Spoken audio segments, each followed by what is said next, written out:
عبداللہ ابن مبارک رحمہ اللہ تعالی بڑے جلیل القدر تبع تابعین میں سے ہیں، بہت بڑے محدث، بہت بڑے فقیہ، امام حنیفہ کے شاگردوں میں سے بھی ہیں۔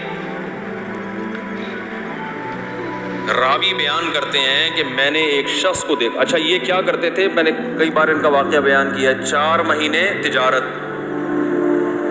4 مہینے کیا کرتے تھے، تجارت، تاکہ بیوی بچوں کے لیے 8 مہینے کا، یہ نہیں کہ شادی نہیں کرو،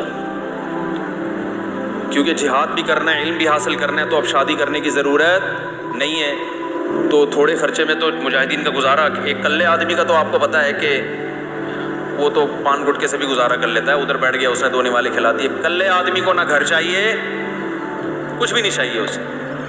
تو اب عبداللہ ابن مبارک ہماری جگہ ہوتے تو سوچتے بھائی میں نے علم حاصل کرنا ہے، پہلے اچھی سی ایجوکیشن ہو جائے گی، ایکچولی پھر اس کے بعد میں نے جہاد بھی کرنا ہے، تو ایکچولی جب یہ سارے کام سے فارغ ہو جاؤں اور اتنے سارے ملک فتح ہو جائیں اور ایکچولی ایجوکیشن، پھر اس کے بعد میں کیا کروں گا، ٹوپی ڈرامہ، وہی جو 40 سال میں بالکل بھی ضرورت نہیں ہے۔ میں لوگوں سے کہتا ہوں چھوڑو، 2-4 سال رہ بیوہ نہیں کرو کسی جوان عورت کو بلا وجہ، لیکن یہ اسلاف تھے، قرآن و سنت کو جانتے تھے نا کہ بھئی یہ تو سب کچھ ساتھ ساتھ ہی ہوگا، ایجوکیشن بھی، تعلیم بھی، بچے بھی، پھر جو مسائل پیدا ہوں گے ان کے حل کے لیے سوچیں گے۔ تو اتنے بڑے بڑے علامے بن گئے شادی کرنے کے بعد، بچے پیدا ہونے کے بعد بھی، کیونکہ زندگی کو انہوں نے کیا کیا تھا، مینج۔ جو مینجمنٹ نہیں ہے نا تو کم بخت یا تو پڑھے گا تو کتابی کیڑے کی طرح پڑھ پڑھ کے پاگل بن جائے گا، وہ پھر بڈھا ہو جائے گا پھر۔ اور لڑکیاں تو یہ بہت ہی کر رہی ہیں، پہلے کیا ہے، فون آیا نا، کئی تو 1.5-2 سال ہو گئے ہوں گے، خاتون کا فون آیا کہ وہ میرے رشتے نہیں آ رہے۔ میں نے کہا کیوں؟ کہہ رہی ہوں ایکچولی میں ایجوکیشن میں پڑھ رہی تھی تو اس وقت میرے بہت رشتے آ رہے تھے، لیکن پہلے میں اپنی تعلیم کمپلیٹ کروں گی۔ اور وہی جو ٹوپی ڈرامے میڈیا سکھا رہا ہے، شادی ہو گئی تو بچے ہو جائیں گے، ایجوکیشن۔ تو اب میری جو ایج اتنی ہو گئی ہے، جتنی انہوں نے بتائی تو 10 تو پلس کر لو اس میں، لیکن جتنی بتائی وہ بھی ماشاءاللہ کافی شاندار ایج تھی۔ تو میں نے کہا اب اس ایج میں فرشتے آنے کا چانس ہے، ان کو تو نہیں کہا، دل اور خراب ہوتا بیچاری کا، فرشتے آنے کا چانس ہے، رشتے آنے کا چانس۔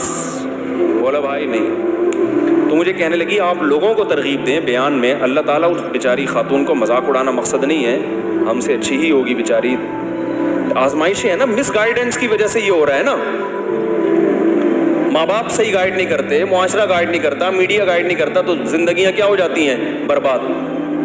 وہ ایجوکیشن، اب ایجوکیشن تو ہو گئی، اب ایج تھوڑی سی کیا ہو گئی، زیادہ۔ اب جب زیادہ ہوئی تو اب 2 مسئلے کھڑے ہو گئے۔ نمبر 1، آپ کو رشتہ ایسا چاہیے جس کے پاس کم از کم اس لیول کی ایجوکیشن ہو، اب میٹرک والا نہیں چلے گا۔ اب اس لیول کی ایجوکیشن والے کو کیا چاہیے، 22-23 سال کی، 2 دانت کی چاہیے اس کو۔ کیا خیال ہے بھائی، قربانی کے لیے 2 دانت کا بچڑا چاہیے، حالانکہ 3 دن میں کھا پی کے کیا ہو جاتا ہے، ختم۔ اور بچیا بھی 2 دانت کی، بچڑا بھی 2 دانت، 4 پہ بھی لوگ نہیں آتے، تو شادی کے لیے 2 دانت کی نہیں چاہیے۔ یہ باتیں میں کرتا ہوں تو لوگ کہتے ہیں کہ یار کیسی الٹی الٹی باتیں کر رہا ہے۔ بھائی آپ کی اپنی مینٹل کو، جو دماغ میں آپ کے بھرا ہوا ہے نا، وہ بیان کر رہا ہوں، صحیح نا، آپ کو آپ کی جو سوچ ہے نا وہ بتا رہا ہوں۔ تو میں نے کہا اب کیا ہوگا کہ اب ایجوکیشن آپ کے پاس ہے، اچھی جاب کریں، ہنسی خوشی زندگی گزاریں۔ رشتوں کی تو وہ بھرمار ہے وہ ان کے پاس، وہ لڑکیوں کی نا۔ اور پھر چلو اب ہو گیا، اب میں کہتا ہوں کہ دوسری شادی والا اچھا رشتہ مل جائے گا آپ کو، نا نا نا نا نا نا، دوسری پہ نہیں جانا، تو بیٹھو پھر موج کرو۔ پھر وہ کہتی ہیں آپ لڑکوں کو سمجھائیں کہ وہ بڑی عمر کی لڑکیوں سے بھی کر لیا کریں شادی۔ میں نے کہا آپ اپنے بھائی کو سمجھائیں پہلے، اور جب وہ آپ کی جتنی ایج کی لڑکی سے شادی کر رہا ہو نا تو اس کو کرنے دیں۔ سب سے پہلے کباب میں ہڈی کون بنے گا، آپ خود بنو گی۔ بھائی تجھے کیا ہو گیا، تو اچھا خاصا جوان چھڑا چھاٹ یہ کیوں کر رہا ہے تو کہاں سے کہاں بات چلی گئی۔ تو بھائی شادی نکاح کسی چیز میں رکاوٹ نہیں ہے، جیسے ہی بالے ہو 2 دانت کے ہوئے فوراً شادی، کمانا بھی چلتا رہے گا، ایجوکیشن بھی۔ ارے میں طلب علمی کے دور میں اتنا مصروف نہیں تھا جتنا اب ہوں، لیکن پھر بھی سارے کام ہو ہی رہے ہیں نا الحمدللہ، پہلے سے زیادہ اچھے ہو رہے ہیں۔ تو یہ سب دماغ میں مسلط کر لیے، سارے کام ایک ساتھ چلیں گے، شادی بھی ہوگی, بچے بھی ہوں گے, بچوں کی تعلیم بھی ہوگی, اپنی بھی تعلیم ہوگی, کاروبار بھی ہوگا, بزنس بھی ہوگا, کمانا بھی ہے, کھلانا بھی ہے, پھڈے بھی ہے, سلو بھی ہے, لڑائیاں بھی, سب کچھ ہوگا. جب بچے ہوں گے, گھر والے ہوں گے تو پھڈے بھی ہوں گے, بڈے بھی ہوں گے, لڑائیاں بھی ہوں گی, سلو بھی ہوگا, یہ بھی ہوگا, ڈپریشن بھی ہوگی, ٹھیک ہے نا, خوشیاں بھی ہوں گی, سب کچھ ایک ساتھ ہوگا. جس نے یہ کہا نا پہلے یہ پھر یہ, وہ بیچارہ تو خیر کہاں سے. تو عبداللہ ابن مبارک رحمہ اللہ تعالی, کیونکہ پہلے تو اسلاف میں تھا کہ جلدی شادی کرنی ہے, اب جب شادی ہوگی تو ظاہر ہے مالی مسائل تو کھڑے ہوتے ہیں, خرچہ تو اب بیگم آ گئی, بچے بھی ہوتے ہیں, چلے جا رہے ہیں. تو پھر انہیں ترتیب کیا بنائی, 4 مہینے بزنس. میں آپ کو ریٹرن میں لکھ کے دینے کے لیے تیار ہوں, نکاح کرو اور یہ ارادہ کرو 4 مہینے صرف کیا کرنا ہے, بزنس. بے شک آپ کو کوئی بزنس نہیں آتا, 2-4 سال دھکے کھاؤ گے, نوٹ چھاپنے کی مشین بن جاؤ گے تھوڑے دنوں میں انشاءاللہ.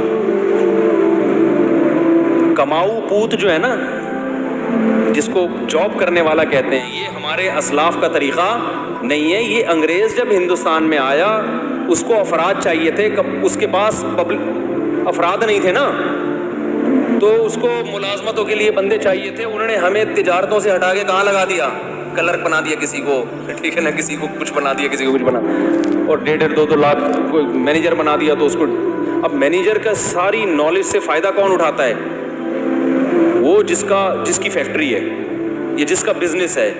ہو سکتا ہے وہ انگوٹھا چھاپ ہو, پیسہ آئے گا نا تو مینیجر MBA لڑکے ملازم ہوں گے آپ کے, پیسہ نہیں آئے تو خود MBA بن کے کسی جاہل کی ملازمت کرو گے.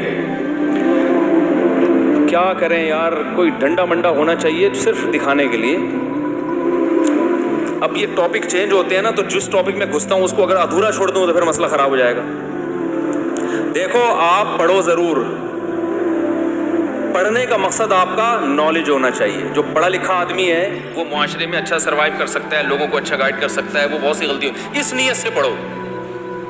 پیسہ کمانے کے لیے اگر پڑھتے ہو تو بے وقوف ہو. پیسہ صرف کس میں رکھا ہے اللہ نے, تجارت میں رکھا ہے. سمجھتے ہو کہ نہیں سمجھتے؟ اور اپنی اولاد کو بزنس دے کے جاؤ, فری پھوکڑ میں تمہاری جگہ آگے, تم سے 2 ہاتھ آگے نکل جائیں گے. آپ ڈاکٹر بنے, اپنے بچے کو ڈاکٹر بنا کے جاؤ گے نا, تو اس کو اتنی ہی محنت کرنی پڑے گی جتنی آپ نے کی ہے. وہ 0 سے شروع ہوگا.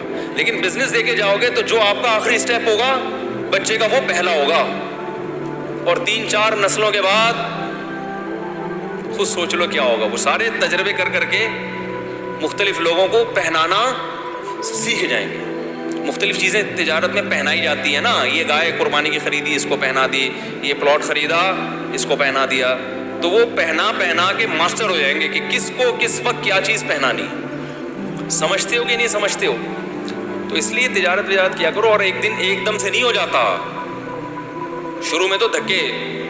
اور تجارت کے لیے یہ بھی سوچتے ہو اتنا پیسہ کہاں سے لائیں, تو یہ تو بے وقوفی کی بات ہے. تجارت میں تو پہنانا آنا چاہیے. ادھر سے لیا, اس کو پہنا کے کمیشن لیا, پتلی گلی سے نکل لیے. ٹھیک ہے, تو پیسہ انویسٹ کرنے کی حماقت کبھی بھی نہیں کرنا. کیونکہ آپ کو تجارت آتی نہیں ہے, 1 کروڑ انویسٹ کر کے وہ ڈوب گئے, پھر تو گئے کام سے. انویسٹمنٹ اس بزنس میں کریں جس کا آپ کو تجربہ اچھا خاصا ہو چکا ہو, اس بزنس میں انویسٹمنٹ کرو آپ, پھر فائدہ ہے. تو بات یہ چل رہی تھی کہ اچھا آپ اگر وہ ہمارے بھائی بیٹھے ہوئے ہیں نا, وہ میکینک ہیں ماشاءاللہ کار کے, تو وہ بھی سوچ رہے ہوں گے میں بزنس کیسے کروں. بھائی آپ نے ورک شاپ کھولی ہوئی ہے, ساتھ گاڑیاں خرید کے بیچنا بھی شروع کر دیں, ٹھیک ہے نا. بزنس میں اللہ نے برکت رکھی ہے. 9 اعشاری امتی فی التجارہ او کما قال صلی اللہ علیہ وسلم. اگرچہ روایت کی سند پہ کلام ہے, نبی صلی اللہ علیہ وسلم نے فرمایا کہ میری امت کے 10 میں سے 9 حصے رزق اللہ نے تجارت میں رکھا ہے. سمجھتے ہو گے نہیں سمجھتے ہو؟ تو ساتھ جاب کے ساتھ سائڈ میں چلاتے رہو کچھ نہ کچھ. پہنانا ہی تو ہے نا, گاڑی خریدی پہنا دی کسی کو. تو اس میں آدمی محنت کرے. تو عبداللہ ابن مبارک رحمہ اللہ تعالی وہ کیا کرتے تھے, 4 مہینے صرف اور صرف بزنس. اب یہ نہیں کہ بزنس ہی کے ہو کے رہ گیا, باقی کوئی کام ہی نہیں ہے.